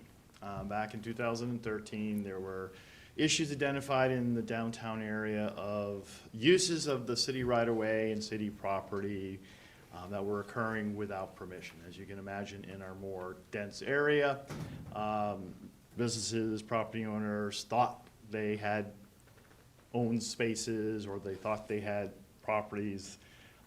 When the reality came in, they didn't. One of the issues that we dealt with at that time frame was dumpsters. It was a very popular subject. We had a number of businesses and property owners who had literally dumpsters on city right-of-way and on city property without any kind of permissions. And this is just something, as we talk about other things about our downtown, all the competing uses. When you have permissions to allow buildings to go lot line to lot line, unless you're aggressive with property owners over how they're going to deal with different operationally with things, what ends up happening is, just like in any big dense area, you now have, okay, what do I do? What do I do with the materials that are generated by the tenants within my building? So in 2013, Main Street, 2527 Main Street, which was at that time Timoleon's, owned by Chocolates, they came in. Lansing Street, actually, the right-of-way for Lansing Street actually goes from face of building to face of building, so even some of their gas tanks and other things are on city property, which we had to get licensed for them. at that particular time. We're also gonna have to we're dealing with the current property owner on that issue too. The request was to place a dumpster within a portion of the right-of-way of Lansing Street. They also, because they had some permission from the property owner across the street, which owned a little bit off the face of the building, about 2 feet. So they did that. City Council, and the reason that these licenses came to City Council, because these were long-term. These weren't temporary. They weren't for like a specific period of time. So it was more of a long-term commitment that the city council was granting. At that time, the property owner was granted a license for that dumpster. It had a number of conditions, which I believe are probably in front of you this evening. One of the conditions, though, was that it is not assignable to successors, meaning that if the building changes hands, the next owner would have to come in and ask for that permission to keep it there. Well, as we became aware, the building did change hands, and the department began communicating with the new property owner to do something, whether to take it away or come in and ask the city council for permission. Been working on that for a little bit, sending polite letters, and then moving into basically the process of saying we're now going to come and take it away. That was the last letter that the property owner finally responded to. In this case, they did not contact me, but they contacted their tenant, who I am assuming is representing the property owner, because that's who you're sort of issuing the license to. I see. I know, I mean, it gets a little squirrely. So the other- license in this case would not be being issued to the petitioner, or be being issued to the property owner? Well, I think we might be able to issue it to the petitioner, since I think we're looking at this being more temporary. Okay. I believe that's what the city manager is recommending, and I do support at this point that, because again, since I've been difficult to get this property owner to respond, I would like to see it not issued as a long-term condition. Understood. So I think what is proposed is much more workable for right now, because at the end of the time frame, this particular dumpster then would have to go away. And again, this property owner is going to have to deal with how they want to deal with their tenants and the materials in the building.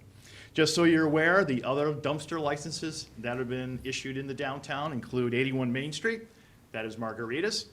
You may not recognize, but on the back side of the building, the city owns all the way up to between 3 to 8 feet off the back of the wall there.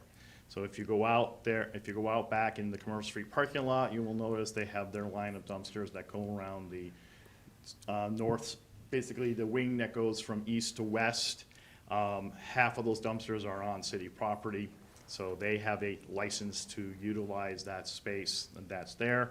The other property right now is 87 Main Street, which was Heidi's, which is now Monami, I believe.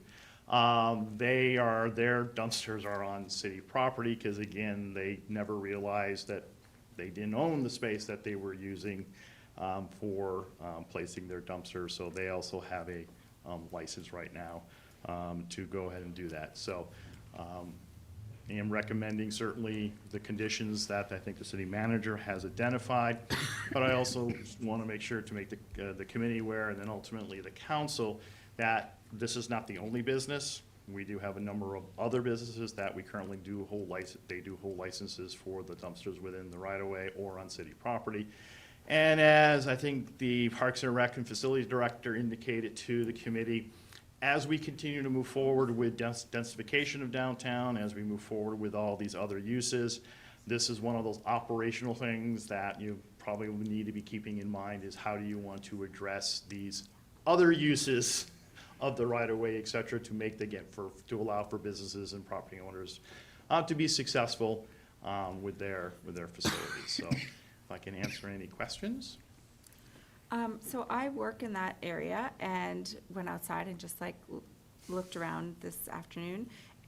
This dumpster is fully enclosed, or at least enclosed? No. It is not. That was part of, this is part of the, I'm not gonna use, part of the kind of contrast here. If if this, for example, if dumpsters were part of a site plan, they would be required to have screening, et cetera. But of course, site plan applies to private property. So in the cases of the dumpsters that are on public property in some way, most of them are not screened because again, that's just placing more objects on city property and within the right of way. In the case of Lansing Street, you can't screen it because you begin blocking the street because the street is closed to general vehicle traffic, but it is available for the businesses there to receive deliveries. So it would be very difficult to put up some type of screening because again, these dumpsters are collected by trucks. So they have to be enough space. That's why if you look at enclosures for dumpsters, they're usually 2 to 3 feet wider than the container that they're encircling because they have to be able to move in typically with some type of packer truck that has the forks in the front, pick it up, lift, and back down again. So typically, I'm going to say no, none of the downtown dumpsters that are on city right-of-way property are screened. Are screened. Okay, great, thank you. Any questions from the committee? Counselor Jones? Court, can I add one more to that? Didn't we also do that for John Croto's furniture store? We did for a while, and then he ultimately made some changes and no longer needed those permissions. He actually moved his further back and took it off of the city right away. Okay, I didn't know that part. Okay, thank you. Anyone else? Okay, anyone from the public have any questions? Seeing none, I would ask for a motion. Yes, before I begin, I just want to thank you for coming out, and I appreciate having to learn on the run. Things have happened to me, so we're welcome to being here. I move to recommend that 100 Nights Incorporated be granted a revocable license for the temporary placement of a dumpster within the right-of-way on Lamson Street, subject to the following conditions: the signing of a revocable license and an indemnification agreement, the submittal of a certificate of liability insurance in the amount of $1 million, listing the City of Keene as an additional insured, and subject to compliance with any recommendations from city staff. The location of the dumpsters shall be coordinated with city staff and shall not interfere with the movement of vehicles and pedestrians along Lamson Street. Licensee is responsible for keeping the area around the dumpsters clean, and free from debris, garbage, and other materials. The license shall expire in 90 days from the date of issuance. Second? I have a motion by Counselor Johnson, second by Counselor Giacomo. Any questions on the motion? Anyone from the public? Seeing none, I would ask for a vote. All in favor? And that is unanimous. Again, it will go to City Council next Thursday, but you get to keep your dumpster for at least another week. Thank you. All right, item number 6, relating to amendments to the Land Development Code for accessory dwelling units, ordinance O-2023-06.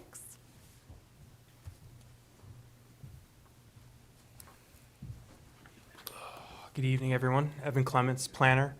I don't have a presentation or anything with me this evening. You've all seen it several times now, so I'm just going to make myself available to any questions that the councilors may have at this time or through the course of your deliberation. Okay, do we want to start some discussion about this? Counselor Giacomo? Just to be clear, this is just coming back to us so we can send it back for a second reading, right? So this has, there you go. Well, it's had its second reading. This is our final recommendation. That's what I mean, sorry, it's Yes. been second, we're back for the final recommendation. So there haven't been any additional changes to this, and no, it's a great effort, and it really goes kind of hand in glove with everything that we just talked about at the beginning of this with the housing stability needs, and this has been identified as a absolutely critical part of this for a long, long time. So glad we're actually codifying this. Counselor Johnson. Oh, sorry, Jones. Oh. All these G names. Thank you. Yeah, I've been a proponent of ADUs for a long time. before they even called them ADUs, when they were called mother-in-law apartments. One of the concerns years ago, when I first brought it up, was people are gonna add on just to be able to rent to student housing. And do we have protections for that? There's not currently any proposal to regulate how the ADU is going to be used outside of the existing requirement that the property owner live in either the principal dwelling or the ADU itself. So they have to be on site. They can't rent both, but there's nothing proposed to regulate who is going to live in the ADU outside of that. Thank you.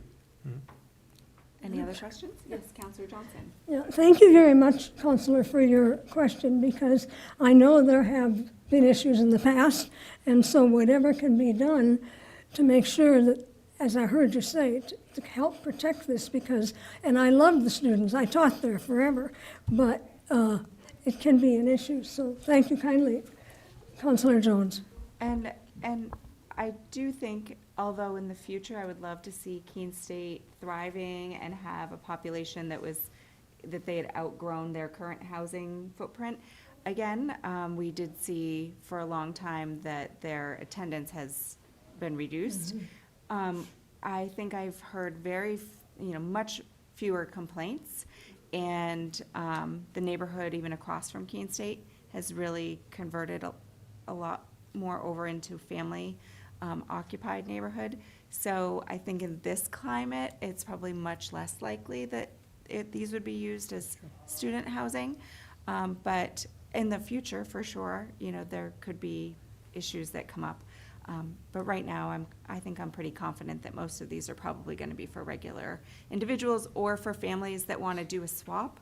Maybe the empty nesting parents move into the in-law and the kids take over the main house and the grandkids, and you'll see some multi-generational families coming out of this. Councillor Giacomo. Thank you, Madam Chair. Yeah, the way I look at this also is that every college student that moves into an ADU is another housing unit that is opened up for someone else. I mean, it's not like they're moving out of dorms necessarily. They're moving out of other houses. They're moving out of the Arcadia or Mills or one of those places. I mean, that's where they'd be moving out of to move into an ADU, which frees up more space that is generally available to the public. So, yeah, I think it can really only help. And if they want to have a party in a tool shed attached to the property, all power to them. Good luck, have fun. Well, But I think it's going to be a lot more difficult with the owner of the property 100 feet away. And that I really think is the most important part of this Yes. ordinance as well, is the owner occupied Portion, owner yes. premises there. Yeah, that does give a lot of protection. Full support. So I did have a question. It came up earlier today. Are you aware of how many ADU permits are currently how many permitted ADU units are currently in the city, and how many current applications we have? I feel like I've heard some numbers around I this. don't believe we have any current building permits for ADUs that I'm aware of. Now, that's not really my side of the house. Okay. In community development, but in talking to John Rogers, our building and zoning official, even when we had the ADU ordinance on the books before the state did their adoption, so from when we had it on the books to today, it's only really been maybe a dozen permitted ADUs within the city. And that's for a number of reasons, including our regulations, including the cost to build, which unfortunately has not gone down. But one benefit of this design type now is that it is still expensive to build, but it is cheaper than alternatives of getting engineering and subdividing and building a whole new house. It has become more viable for people to implement. Is there any, I guess what I'm trying to get at is there any evidence that our old ordinance might have deterred people who were interested in building ADUs, where this ordinance would open up the door for them to have more access? Based on a couple conversations I've had with residents who recently have been looking to either create new building lots that aren't able to because it would be substandard, they couldn't subdivide, and looking for kind of a middle ground. And that would be the attached versus detached component. And be it for like a cousin who's a traveling nurse who is in town 8 months out of the year, and it's not enough time to keep a permanent rental, but having their own private space near their family is really nice and makes that traveling job a little bit easier. That's kind of the interest that we've seen. I had a conversation with a gentleman who was living in the medium density district, and he wanted to subdivide because he wanted to build a 1,000-square-foot house for a family member. And he didn't have the acreage to subdivide. But when we told him that this is something that was coming down the pike, he got very excited because it was exactly what he was looking for. So you are hearing from the community that this is going to be, and I see some nodding in the background too. Okay, great. City manager? I'm happy to give you an example. Okay. So about a year ago, I looked at adding an ADU at my house, but my house is in the Commerce District, even though my house is in a residential neighborhood. And so I was not able to access the ADU ordinance because I wasn't in the single-family district. So I think that just the fact that we're opening up the ability to create an ADU in all of our districts is going to open up a lot more possibilities for people. Yes, I'm really excited that we are, that we're moving down this road and expanding this. I think that having the detached capability is, for me, a big win. I think there are already so many detached structures that would save on expenses for people to be able to convert. And to not have a common wall that you're sharing with a renter is a big deal if you're somebody who has lived in your own private home for a long time. So I think it's a win-win for us and for the community. I'm excited that it's going to make it to council next week. Anyone else from the committee? Anyone from the public wishing to speak? I don't see anyone from the public quite left hanging out with us. So seeing none, I would ask for a motion. I'll move to recommend the adoption of ordinance O-2023-06. Second. I have a motion. Oh, no, that's a different one. Oh, yep. I have a motion by Counselor Giacomo, second by Counselor Jones. Any questions on the motion? Seeing none, I would ask for a vote. All in favor? And that is unanimous. So it'll be going back to City Council, and hopefully we can tie this one up next Thursday. Thank you very much. Thanks. Last item on the agenda this evening, relating to amendments to the Land Development Code, Application Procedures, Ordinance O-2022. This is an old one, -19-B, and I think we have Mary here tonight. Thank you, Madam Chair. Mary Brenner, Senior Planner. And I'm happy to run through all of the different proposed amendments in this ordinance, but I do want to recognize the fact that this has been before you a number of times now. As you just mentioned, this is an older ordinance. It was first introduced on December 19th of 2022, and the first public workshop was held on January 9th of this year. That's when this ordinance was revised to create an A version. And then it went for a public hearing and was referred back to the PLD and went back to City Council with a recommendation to modify it further, and went back to the Joint Committee for a second public workshop, which was held in April. That's when the ordinance was modified to become a B version. We held another public hearing, and now it's back here. And so I'm happy to go through all of the different components that are included, but overall, really, this ordinance is just, it's a list of items that staff we kept a running list going over a period of months of things that we just noticed weren't working well or were kind of running contrary to what we were actually trying to do. And so they're mostly just clarifying and minor but important fixes to the code. So mostly within the zoning ordinance, although there is one item that's outside the zoning portion of the LDC in Article 25. And again, I'm happy to answer questions or go into details, but just let me know if you'd like me to do that. So I do recall all of the meetings and all of the adjustments. I am skimming back through really quickly just to refresh my memory on each of them individually. Does anyone have any questions for Mary while we're sitting here? No? And it has been a while, so I'm happy to, I would be happy to review them, if So that would be just, helpful. From a high level, I think I saw the driveway. Yep, so I'll just run through the list really quick if that's okay. Yep. So in Article 9, under parking and driveways, we have a required 3-foot setback for all driveways. In practice, the zoning administrator has said, okay, if you have a common driveway that runs down the lot line, obviously that doesn't apply, but this codifies that and makes it clear that the common portion of a shared driveway doesn't have to meet that 3-foot setback. There was some redundant language in Article 11 regarding the Surface Water Protection Overlay District that was creating some confusion for applicants. We found that we had to explain it over and over again, so we just thought it would be cleaner and easier to have it only in one section, and that way it's not in 2 sections trying to say the same thing in 2 different ways. So that was really an attempt to clarify. In Article 13, which is the telecommunications ordinance, this goes back to New Hampshire RSA 12K, which is the state law that regulates PW,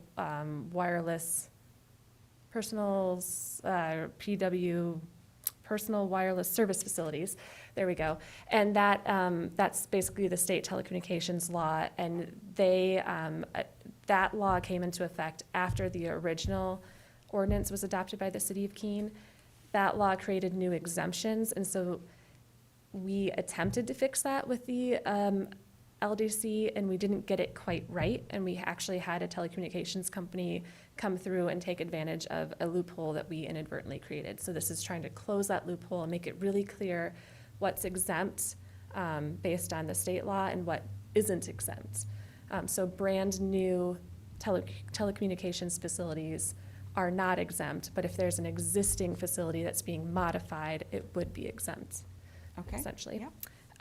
And then finally, under, another change to Article 9, which is within the zoning ordinance, is with regard to the parking reduction requests. With the LDC, we created more flexibility in the parking regulation, so applicants can get an administrative reduction of up to 10% or a major reduction of up to 50% from the ZBA. And we had one applicant go through the process. The ZBA found it to be very difficult to apply the typical special exception criteria to a parking reduction request. We had some additional criteria that worked really well that were designed specifically for a parking reduction, but the typical special exception criteria, which are really designed for uses, it just didn't work out very well. And so the zoning administrator had requested that we include this change to remove the requirement that they have to meet all of the special exception general criteria that are usually applied to a use. And then finally, the last one is in Article 25, which goes through the procedures that you have to follow if you want to make modifications to the land development code. Right now, we've made the procedure more complex and more lengthy than it needs to be for some sections of the LDC. So right now, pretty much everything has to go through the full zoning ordinance amendment process, whether it's in the zoning ordinance or not. And this is saying only the zoning ordinance has to go through the zoning ordinance amendment process, and everything else can follow its own process, whether it's for the planning board, the HDC, or the city council. Right. Okay. So you're going to provide that bullet list for me for next Thursday. I can do that, yes. Or I'm just going to have to assume that all of the counselors are going to read this thoroughly. So that brings it all back, and I do recall, and I'm comfortable with all of these amendments. Anyone else? Counselor Jones? Thank you, and thank you, Mary. Table 13, permitted telecommunication facility types. That's one of the ones I questioned in the past. And I see you made a slight change, but that slight change makes it much more user-friendly. And I want to thank you. I think that's, that answered my questions that I had back then. So thank you for doing that. Great. Anyone else? Okay. Seeing no more questions, I would ask for a motion. I think so. Take us home, Phil. I would move to recommend the adoption of ordinance O-2022-19-B. Second. Motion by Counselor Jones, second by Counselor Ormerod. Not seeing any questions on that motion, I would ask for a vote. All in favor? That's unanimous. And we managed to do it by 8 o'clock. So I'm going to say that this meeting is adjourned.